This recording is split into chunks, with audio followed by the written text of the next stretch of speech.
네, 하나님의 백성으로 정체성 회복이라는 제목으로 느헤미야 9번째 시간 갖도록 하겠습니다. 여러분 혹시 이런 경험 있지 않습니까? 어떤 큰 일을 치르고 나서 준비하기까지는 정말 기도도 열심히 하고 최선을 다해 준비했는데 막상 그 큰 일이 끝났을 때 왠지 허전함 또는 허무함을 느낀 적 있지 않으십니까? 막상 엄청나게 대단한 목표를 이루었는데 그 다음에 뭘 해야 될지 멍해지는 시간이 있지 않았습니까? 신학자 크리스토퍼 라이트는 이렇게 말했습니다. 화면 볼까요? 같이 읽어볼게요. 시작. 구약 전체는 하나님의 백성이 누구인가를 반복적으로 질문하며 하나님은 그 백성을 끊임없이 새롭게 하신다. 자, 신학자 크리스토퍼 라이트는 구약 전체는 하나님의 백성이 누구인가를 반복적으로 질문하고 정체성이죠. 또 하나님은 그 백성을 끊임없이 새롭게 하신다. 다시 말하면 우리가 예수님을 믿고 있는데 하나님의 자녀로 살아가는데 정체성이 무엇인가? 이것에 대한 계속적인 질문을 하고 반복적으로 말씀하시는 거죠. 그러면 우리도 돌아봐야 됩니다. 내가 왜 예수를 믿을까? 내가 오늘 왜 예배를 드릴까? 왜 기도를 하며 왜 전도를 할 것인가? 우리가 막연하게 예배하고 막연하게 전도하고 막연하게 기도하고 있지는 않습니까? 어떤 습관, 의무감으로 하고 있지는 않습니까? 오늘도 마침 구서시장에 우리 전도하면서 만났던 분이 교회로 찾아오셨을 때 이렇게 질문을 하는 거죠. 우리는 뭐 도움되지도 않는데 목사님 또 교회에서는 왜 이렇게 나와서 좋은 것을 주시면서 하십니까? 다른 교회는 그렇게 안 하던데 다른 교회는 너무 불편하게 하고 가기 싫었다고. 그런데 부곡순복음 교회는 그 따뜻함과 정말 친절함, 그러니까 더 가고 싶어서 그분들이 오셨다고 말씀하셨어요. 그때 저는 그런 질문을 받으면 복음 전하기 딱 좋은 기회로 늘 생각을 하거든요. 질문할 때는 제가 이렇게 말씀드렸죠. 우리는 예수님을 믿는 사람이기 때문에 예수님의 사랑, 주님의 마음으로 사랑하니까 가는 것이고 좋은 것을 들을 수밖에 없습니다. 이것이 예수님의 사랑입니다 라고 알려드렸죠. 이게 정체성이니까요. 복음을 전하는 목적이죠. 주님의 사랑, 그래서 방법도 사랑이 되어야 하는 것이죠. 여러분, 느헤미야 7장에 보면 출애굽기 이후에 족보가 진영을 배치를 하고 있던 민수기 1장과 연결이 되어 있는데 한번 표를 한번 보시면요. 자, 글씨가 작아서 보이실지 모르겠습니다. 자, 민수기 1장과 옆에 느헤미야 7장 한 줄씩 보십시오. 민수기 1장에서는 광야에서 하나님 백성의 인구 조사를 했어요. 거기가 어디냐면 시내 산이었죠. 그래서 민수기를 영어로 넘버스라고 하죠. 숫자를 늘 세기 때문에. 그런데 오늘 본문인 느헤미야 7장에 보면 포로 이후에 인구 재등록하는 역시 숫자가 나옵니다. 그리고 두 번째로 보시면 출애굽 이후에 언약 백성인 하나님의 백성임을 정체성을 확인하는 민수기 1장에 나오고 느헤미야 7장에 보면 역시 포로 귀환 이후에 이 백성들이 누구의 백성인가? 다시 말하면 성벽을 건축하는 것보다 너희들이 지금 누구냐? 이거에 대해서 말씀하고 있고요. 세 번째로 보면 제사장과 레위인을 구분을 했습니다. 자, 제사장과 레위인을 민수기 1장에서 구분을 했다면 느헤미야 7장 역시도 우리가 보겠지만 제사장과 레위인을 선별하는 장면 나옵니다. 왜냐하면 살짝만 알려드리면 하나님은 성이라는 건축의 목적을 둔 것이 아니라 그곳에서 행해지는, 그곳에 머무는 사람과 무슨 일이 행해지는가, 여기에 관심이 있지 건물 크기, 숫자에 관심 있는 게 아니기 때문에 하나님은 제사장과 레위인을 선별을 했습니다. 마지막 네 번째를 보면 성막 중심의 공동체 질서를 잡아갔다면 역시 또 이제 예루살렘 성전에서 공동체가 복원, 회복되는 일들이 일어납니다. 그래서 느헤미야 7장과 민수기 1장에는 이렇게 연결되는 유사성이 있습니다. 자, 이제 느헤미야 6장을 통해서 우리는 성벽 재건이 완성되는 것을 보았고 52일 만에 놀라운 역사가 일어났습니다. 수많은 반대와 조롱과 거짓, 음해, 살해의 위협을 뚫고 하나님의 성이 아름답게 멋지게 서게 되죠. 이제는 느헤미야 7장으로 넘어와서는 전혀 다른 분위기가 나옵니다. 갑자기 이름들이 등장하고 이 사람 저 사람, 그리고 누구의 계보, 계속 사람들의 이름이 느헤미야 7장에는 나오고 있습니다. 그러면 느헤미야 7장을 읽을 때 여러분 어떤 생각이 제일 먼저 드냐면, 이거 왜 이렇게 사람들이 많이 나와?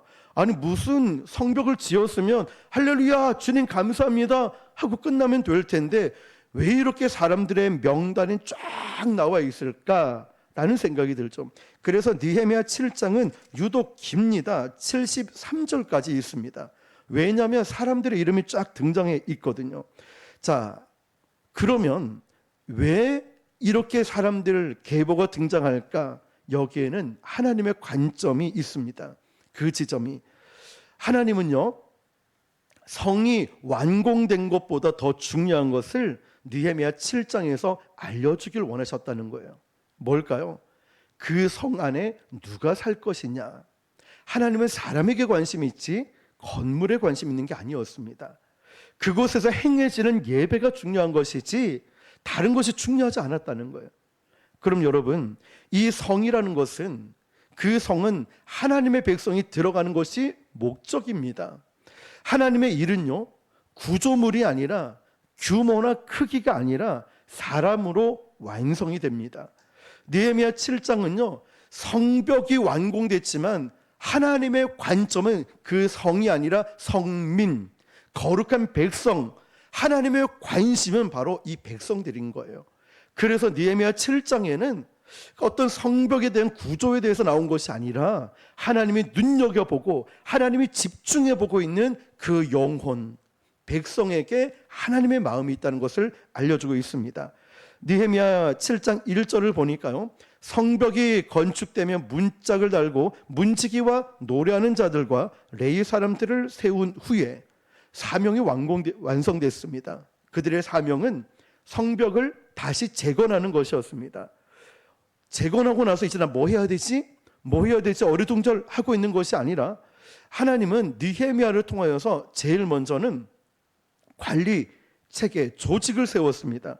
자, 첫 번째는 누구를 세웠냐면 성벽이 건축됨에 문짝을 달고 누구를 세웠죠? 문지기를 세웠다는 거예요. 그리고 노래하는 자들, 찬양대를 세웠어요. 성가대. 그 다음에 세 번째 누구를 세웠냐면 레위인들을 세웠습니다. 여러분 이게 참 재미있습니다. 우리는 보통 어떤 프로젝트나 어떤 일이 끝나면 다 끝났네, 이제 좀 쉬자 라고 생각할 수 있겠지만 성벽이 완공됐다고 다 끝났다라고 백성들은 생각할 줄 모르는데 느헤미야는 무슨 소리야, 이제부터 시작이야 라고 얘기하는 거예요. 이제부터 시작이라고 말하는 거죠. 하나님의 일은 결과가 아니라 지속이기 때문이죠. 신앙은 처음에 열심을 내는 것, 어떤 면에서는 누구나 열심을 낼 수 있어요. 그런데 정말 중요한 것은 지속성인 것 같아요. 인내하고 지속하며 끝까지 올 수 있는가. 여기 계신 여러분들은 아마 그 처음 신앙을 때론 시험과 낙심할 때도 거쳐왔지만 그것을 다 뚫고 그 포기의 한계점을 다 뚫고 나와서 웬만한 시험에는 시험 들지 않을 것 같습니다. 여러분 스스로도 생각해 보면 나는 이제 이런 걸로 넘어지지 않아, 이런 걸로 예배 빠지지 않아, 이런 걸로 기도 안 한다고 무슨 소리야, 더 기도해야지. 이제 아마 저와 여러분들은 한번 뜨거웠다고 끝내는 것이 아니라 이제는 그것을 뛰어넘은 분들인 줄 믿습니다. 종종 수련회 때, 부흥회 때 받은 은혜, 열심 있을 겁니다. 과거형으로 자랑할 때가 있죠. 내가 부흥회 때 기도원 가서 어떤 은혜를 받았다. 그런데 여러분, 하나님은 우리에게 이렇게 묻습니다. 과거를 묻는 것이 아니라 너 지금은 어떻느냐, 너 지금은, 아니 어제 말고 한 달 전, 1년 전 말고 지금 어떻냐고 묻고 계시는 거예요. 여러분 어떻게 대답하시겠습니까? 여전히 뜨겁습니다. 여전히 열정이 있습니다. 하나님 저는 예전이나 지금이나 똑같습니다 고백할 수 있습니까? 아니면 글쎄요 주님, 대답을 못하지는 않을까요? 하나님의 도시, 하나님의 이 성은요 하나님의 백성들이 한 번 살고 거쳐가는 곳이 아니라 계속 살아가는 곳입니다. 건물만 있는 교회, 그런데 사람이 없어요. 그 안에 예배당은 있는데 그 안에서 예배가 드려지지 않아요. 그것은 하나님이 기뻐하시는 교회가 아닙니다. 이제 2절 3절 보니까요, 지도자들을 분별해서 누가 이 성에 살 것인가. 2절을 같이 읽어볼게요. 시작. 내 아우 하나니와 영문의 관원 하나냐가 함께 예루살렘을 다스리게 하였는데 하나냐는 충성스러운 사람이요 하나님을 경외함이 무리 중에서 뛰어난 자라. 아멘. 자, 여러분, 이 말씀을 쭉 보면은 하나니라는 사람이 들어오죠. 이제 등장을 하는데, 하나니는 충성된 사람이고 하나님을 어떻게 하죠? 경외하는 사람이고 무리 중에 뛰어나다고 했어요. 그러면 질문이에요. 하나님은 어떤 사람을 쓰실까요? 똑똑한 사람이 아니라 어떤 사람요? 하나님을 경외하는 사람이었어요. 하나냐는 충성스러운 사람이요 하나님을 경외하는 사람이라. 참 중요한 포인트죠. 우리에게 주시는 말씀. 하나님은 똑똑한 사람, 돈 많은 사람, 힘 있는 사람이 아니라 충성스럽고 하나님을 경외하는 사람을 하나님이 쓰신다는 것입니다. 세상적으로 손해볼 수 있어요, 이런 사람들은. 그런데 이런 사람들은 하나님의 일을 올바르게 끝냅니다. 내 감정, 내 경험, 내 신앙의 바탕들이 있지만, 아니 하나님 말씀은 이렇게 말씀하고 있잖아, 이러면서 말씀 중심으로 그 일을 아름답게 마무리합니다. 왜냐하면 충성스러운 사람이 그렇거든요. 하나님께서 지도자를 세울 때 실력이 중요한 것이 아니라 하나님 마음을 아는 자, 하나님을 두려워하는 자를 쓰신다는 거예요. 하나님 마음은 어떨까? 하나님 아버지의 마음은 어떨까? 늘 그것을 생각하면서 내가 손해볼 수 있고 억울할 수도 있고 힘들 수도 있지만 하나님 마음을 헤아리고 그들에게 다가설 수 있는 그 마음, 이런 자를 하나님이 쓰신다는 것입니다. 요즘 기업을 보니까요, 가장 많이 찾는 인재가 어떤 사람이냐면 충성도가 높은 사람이라고 합니다. 왜 그런가 봤더니 요즘 AI 기술이 엄청나게 자동화되고 두려운 마음이 들 정도로 AI가 엄청납니다, 여러분. 한 가지 예를 들면, 제가 전도일기를 전도 갔다 오면 늘 쓰거든요. 그게 8년째 지금 쓰고 있어요. 그 전도일기를 다듬어서 그 어떤 AI 인공지능 그 어플에 넣었어요. 오늘도 복음입니다 제목으로. 노래가 4분 만에 나왔습니다. 너무 은혜스럽고 너무 좋아요. 제가 부른 것도 아니에요. 그 어떤 정말 유명한 가수가 부르듯이 오늘도 복음입니다 이러면서 너무 멋져서 그 찬양을 듣다가 눈물이 나요. 진짜 애절함이 느껴지고 진실됨이 느껴져서 제가 쓴 전도 일기를 넣었는데 4분 만에 감동과 은혜가 있는 곡이 완성이 됐어요. 엄청나지 않습니까? 그것만 그런 게 아니에요. 여러분이 잘 모르셔서 그렇지, 다 또 말씀드릴 수 없어서 그렇지만 챗 GPT 안에 뭘 넣으면 엄청난 일들이 일어나더라고요. 근데 여러분, 이런 자동화, 인공지능이 발달할수록 기업에서 요구하는 건 이런 똑똑함보다는 바로 충성도가 높은 사람이에요. 배신하지 않고 끝까지 함께 할 수 있는 사람. 그런데 생각해 보니까 하나님도 그러시고 있구나. 하나님이 찾으시는 사람 어떤 사람일까요? 일 잘하는 사람요? 기획력이 좋은 사람요? 외모가 좋고 똑똑하고 잘생긴 사람요? 아니었어요. 오늘 하나니처럼 충성된 자, 하나님을 경외하는 자, 하나님을 두려워하는 자를 하나님이 쓰신다는 거죠. 여러분, 나의 모습은 어떻습니까? 아직도 그 충성된 자리에 묵묵히 감당하고 있습니까? 아니면 어영부영하다가 그 자리를 놓치고 있지는 않습니까? 이어지는 느헤미야 7장 5절에서 69절까지 보니까 무슨 명단이, 그 이름들이 왜 이렇게 많은지, 가문도 나오고 그 계보가 쫙 이어집니다. 처음에 이 계보 이름을 보면은 빨리 좀 넘어갔으면 좋겠어요. 통독하다 보면. 왜냐하면 누가 누군지 하나도 모르겠는데 발음 또한 어려워요, 이름이. 빨리 넘어가고 싶은데 하나님은 왜 굳이 여기에 이름을 넣으셨을까 보니까요. 다 그 사람 명단을 보니까 바벨론 포로로 끌려갔다가 다시 돌아온 사람, 눈물로 그 신앙을 믿음으로 지킨 사람, 그리고 하나님의 약속을 끝까지 붙든 사람의 이름이었기 때문에 하나님은 그 명단을 쫙 기록하고 놓지 않았다는 거예요. 여러분, 우리도 정말 하나님 앞에 그런 존재가 되어야 되지 않을까요? 극동 방송에 가보면 식당에 가면 누가 기증하고, 이 방송실은 누가 기증하고, 이거는 누가 기증, 이름이 쫙 다 있어요. 그분들이 너무 고마운 거예요. 왜냐? 부산 극동방송은 재정이 이렇게 좋지 않거든요. 어느 방송사도 마찬가지겠지만 다 기증, 고마움을 거기에다 표현한 거예요. 어떤 집사, 어떤 장로, 어떤 교회, 어떤 누구 그 명단을 볼 때마다 이분들이 여기 헌금을 이렇게 하셨구나 물어봤어요. PD도 그렇고 지사장님도 너무 고마워서 그렇게 붙여놓기로 했다는 거죠. 여러분, 하나님께서도 여러분의 헌신과 희생과 노력, 여러분의 복음 전함, 기도하는 이 모든 순간순간들을 보면서 하나님은 어떤 마음 드실까요? 일단 저는 너무너무 감사와 감격이 있거든요. 여러분들 생각하면 하나님은 어떠실까요? 얼마나 기뻐하시지 않을까. 여러분, 누가 우리를 주목하지 않을 수 있어요. 이 작은 교회를 누가 주목해 보겠습니까? 그런데 하나님은 여러분의 이름을 아시고 기억하고 기록하고 계신다는 거예요. 어떤 한 청년이 교회 청소를 하고 있었답니다. 남들이 다 가고 나면 어김없이 바닥에 떨어진 쓰레기를 다 치우고 있고, 새벽기도 마치면 늘 의자 정리를 하면서 뒷정리 다 하고 가는 모습을 보면서 담임 목사님이 나오시다가 늘 그 청년을 보게 돼서 어느 날 물어봤답니다. 청년 이름이 어떻게 돼요? 청년을 수줍게 이야기합니다. 아니에요 목사님, 제 이름은 몰라도 돼요. 목사님이 미소 지으며 이렇게 얘기하는 거예요.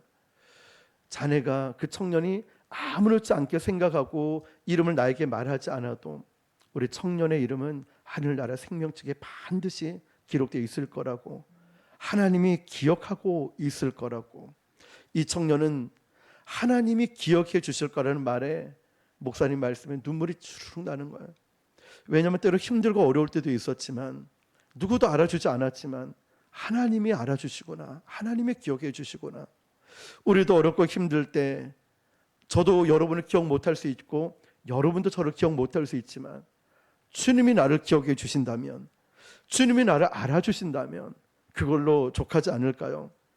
어느 날 예루살렘이 회복되고 예루살렘 성벽이 완공 다 되었을 때 바로 이 사람들이 이 자리에 있었다고, 이 사람이 약속의 말씀을 끝까지 붙들고 조롱하는 소리, 음해와 죽이려는 협박도 있었지만 이 사람들의 믿음의 자리를 끝까지 지켰다고, 그 사람들이 지켰다고 느헤미야 7장이 기록하고 있는 거예요. 하나님이 기억하고 있다고. 바로 느헤미야 7장의 핵심 메시지가 바로 이겁니다. 기억하고 있다고. 이지훈, 너를 기억하고 여러분의 이름을 하나님이 기억하고 있다고. 그리고 이어지는 64절에서 65절을 보니까요, 우리 64절만 읽어볼게요. 시작. 이 사람들은 계보 중에서 자기 이름을 찾아도 찾지 못하였으므로 그들을 부정하게 여겨 제사장의 직분을 행하지 못하게 하고. 아멘. 이 부분이 다소 냉정하게 들릴지 모르겠지만 계보가 없으면 제사장 직분을 감당하지 못하게 했다라고 들립니다. 하나님은 냉정하실까요? 아니라는 거예요. 왜 이런 말씀이 있냐면, 신앙의 정체성만큼은 하나님이 엄격하게 관리하고 계시는 거예요. 내가 누군가, 이건 구호가 아니에요. 오늘 말씀 제목과 같이 믿음의 혈통, 신앙의 뿌리를 확인하는 게 중요하기 때문에 그래요. 앞서 우리가 찬양하고 기도할 때 말씀드렸죠. 여러분, 왜 예배 드리러 오십니까? 왜 전도하십니까? 왜 기도하십니까? 왜 헌신하냐고. 내 정체성이 분명히 있어야 되거든요. 지금은 정체성의 혼란의 시대죠. 그 남자 여자 구분도 되지 않아요. 어떤 화장실 가면 남자 화장실, 여자 화장실, 그걸 남녀 중성인 화장실도 있어요. 희한한 일들이 다 일어나죠. 예전엔 남자 화장실 되면 다리가 11자로 되어 있어서, 파란색으로 되어 있어서 남자 화장실 되는데 이제는 서울 쪽에 또 부산에 어디 가면 다리가 쫙 벌려져 있어요. 치마 입은 거랑 헷갈려요. 잘못 들어가면 진짜 이게 남자인지 여자인지 헷갈릴 정도로 보여요. 성별의 경계도 애매해지고요. 도덕성의 기준도 애매해져가요. 소속의 정체성도 희미해져가요. 도대체 이게 예수 믿는 건지 종교 생활하는 건지, 아니 스님들이 와가지고 교회 와가지고 설법을 하고 목사님들이 막 가서 거기서 하면서 우리는 뭐 종교 통합이다 잃어버리고, 이게 도대체 교회에서 뭐 하는 일이고 어떤 일이 일어나도 좋은 게 좋은 것이 넘어가는 이 혼란한 가운데 우리 교회는 명확하게 이야기하지 않습니까? WCC 반대하고 동성애 반대하고 정치활동하지 않고 오직 하나님 말씀, 하나님이 기뻐하시는 일들에만 온전히 쏟으면서 아까 말씀드렸듯이 우리가 정체성이 명확하고 복음은 사랑이고 하나님은 사랑이시기에 사랑 방법도 사랑이 되니 그분들이 그 얘기하잖아요. 그러니까 교회 오고 싶고 기도받고 나니 마음이 감동이 된다고. 복음은 보여줄 수 있는 게 진짜기 때문에 여러분, 하나님은 우리에게 묻습니다. 너 누구의 자녀냐? 내 정체성은 세상에 속해 있느냐? 하나님께 속해 있느냐? 명확하게 하라는 것입니다. 그래서 느헤미야 7장은요, 예루살렘 성이 건축이 되었지만 이제는 하나님의 백성으로 너희가 정체성이 회복되어야 된다는 거예요. 건물이 중요한 게 아니었습니다. 정말 중요한 것은 너희들의 정체성이었기 때문이죠.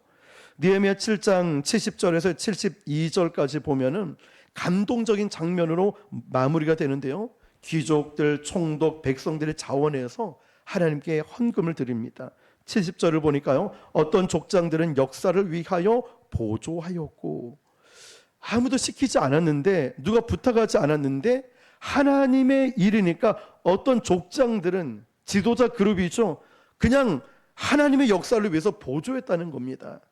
인간적 생각으로 내가 이걸 왜 해? 저런 사람들 시켜, 이럴 수 있지만 자발적으로 드린 헌금이자 헌신이었다는 것입니다. 돈을 어디에 쓰느냐가 그 사람의 가치관을 보여주죠. 믿음의 사람은 하나님의 일이라면 기꺼이 드릴 줄 아는 사람입니다. 믿음의 사람은 그것이 나의 가치거든요. 느헤미야 7장은 보기에는 밋밋하게 사람들의 이름만 있는 것 같아 보이지만 중요한 건 이들의 정체성이 드러나 있는 겁니다. 너희들은 하나님의 백성이다. 하나님의 성전을 세웠지만, 성벽을 세우고 건축을 했지만 건물보다 더 중요한 건 바로 너희들의 정체성, 즉 너희들 하나님의 백성인 것 잊지 말라는 것이죠.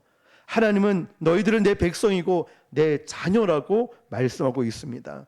여러분, 우리가 교회 건축을 꿈을 꿉니다. 그리고 물론 교회 확장을 위해서 저축을 하며 준비를 하고 있습니다. 그렇지만 우리가 그 가운데 놓치지 말아야 될 것은 성도라는 거고 우리 하나님의 백성이라는 것, 이런 정체성을 잃어버리면 안 됩니다. 우리 교회 안에서 정체성이 혼란이 일어나고 세속화가 되면 안 된다는 것이죠. 하나님의 백성으로 나는 어떻게 살아갈 것인가? 나는 어떻게 예배 드릴 것인가? 하나님의 백성으로 나는 충성된 사람으로 살아갈 것인가? 이것이 나의 가치관이기 때문에 그렇습니다. 오늘도 여러분의 모든 헌신, 또 모든 귀한 마음들이 하나님을 위해서라면 기꺼이 아낌없이 드릴 수 있다는 고백들, 그리고 늘 주님과 함께 있다는 사실들 잊지 마시고 우리 교회 안에서 날마다 하나님을 기쁘시게 하고 하나님 마음을 헤아려서 늘 주님을 위해서 아낌없는 헌신들이 넘쳐나기를 주님의 이름으로 축원합니다. 기도하겠습니다.